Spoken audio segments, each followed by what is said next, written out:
DJ Narad Mahesh तेरहा मोर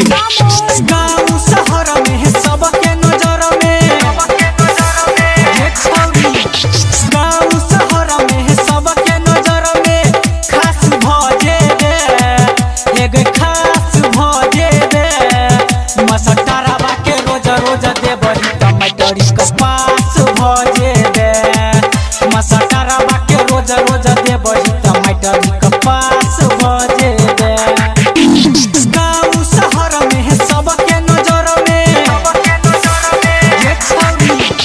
गाँव शहर में सबके नजर में खास भजे दे एगो खास भजे दे मसटारा के रोज रोज दे बड़ी टमाटरी कपास भजे दे मसटारा के रोज रोज दे बड़ी टमाटरी कपास भजे दे डीजे नारद महेश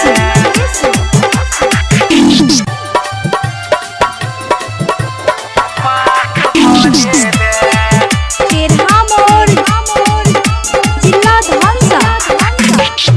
स्कूल पढ़ के कोचिंग पढ़ के पूछहु नहीं है तोगे मास्टर जी खुश रहतो बढ़िया नंबर तोगे स्कूल पढ़ के कोचिंग पढ़ के पूछहु नहीं है तोगे मास्टर जी खुश रहतो बढ़िया नंबर तोगे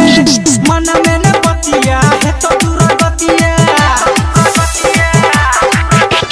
मन में न बतिया है तो दूर बतिया नास भजे दे हे गैनास भजे दे मसटारा के रोज रोज दे बड़ी टमाटर कपास भजे दे